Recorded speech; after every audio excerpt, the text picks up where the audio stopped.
guys, a couple of the guys who've already spoken have kind of talked about the timing of this bye week. For you, a guy who, has played through some injuries and stuff, how do you reset yourself for this push in these last few games, these last 5 games? Yeah, for me, the first few days of the bye week was literally just getting rest. I had my family in town for a few days for Thanksgiving, so just spending time with the family, letting my body recover, and then later in the week just trying to get some lifts in, some recovery, some treatment just to get my body primed to go for this last stretch. Andrew, if I could take you back to the opener, how much did that injury, just set you back as you look back on it now? Yeah, it's tough. I mean, you train all season to be healthy, coming off a really good year. So I was trying to build on it, but injuries happen. It's part of this game. Just got to find a way to, 1, stay healthy, and 2, just recover as fast as I can if something does happen. And if I could quickly just follow up, would your season have been different, Andrew, if the moment you felt that hamstring, you would have gone out of the game? I don't know. You can, make assumptions or what ifs, but my mindset is if I can go, I'm gonna try to go. Sometimes that may be a hindrance, but that's just the way I play football, and I don't think that's gonna change. Thank you. Yep. Paul Schwartz. Hey, Andrew. How you doing? Good. The bye coming so late, you can, sometimes you have 10, 12 games to go. You only have 5 to go, so you can sort of see the finish line. What would you say if asked, like I am, what is there to play for in these last 5 games? First, I would just say football starts after Thanksgiving. We got a lot of NFC opponents. You never know what can happen.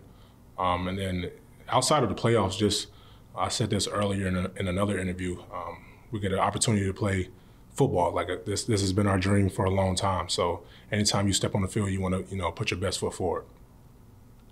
Is that enough of an incentive, do you think? So many teams are really in that playoff push, and you know what it's like last year. You know what it was like in college. Is it enough just to kind of hope? I think it is. I think as a team, you control your own destiny as long as you go out there and do the things that it takes to win. So we're just focused on getting one win at a time. And when Georgia lost that game, sorry to bring up this memory, did you think they were out of the playoffs, or did you think they should be in? I didn't. I felt like they're one of the best 4 teams, if that's what the criteria is, but I don't make that decision. And better luck next year. You watched the game, the whole game? I did watch it, yep.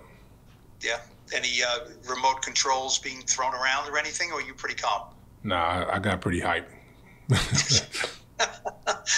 Any destruction, or everything stayed okay? No destruction, but a lot of yelling. My neighbors probably was wondering what was going on. Sorry about your loss and your neighbors. So thank you. Yep. Ed Valentine. Hey, Andrew, you've been asked about injuries, and we know that even when you came back from the hamstring injury, you've been dealing with another injury, with the knee injury. And I've been asked, why is he playing? Why is it important to you to continue to play, even though the season hasn't gone the way that you'd like it to go? You and other guys as well. Yeah, you only get 17 guaranteed opportunities every year. So if I have an opportunity to play, I'm going to take advantage of that. You never know what can happen. The average career is 3.5 years. Like, anytime I get an opportunity to play, I'm going to do it, regardless if we're 17-0 or we haven't won a game at all. That's just the mindset, and a lot of guys on the team have the same mindset as well. Thank you. Yep. Jared Schwartz. Hey, Andrew, how are you? I'm good. How are you? Good.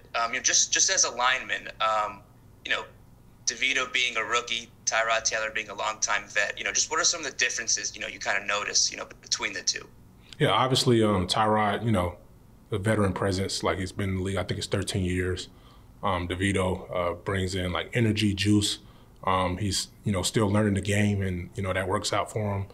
But yeah, they're different guys, but we trust both of those guys. Whatever, the coaches decide, that's what we'll go with. And we're going to protect the same and run block the same regardless of who's back there.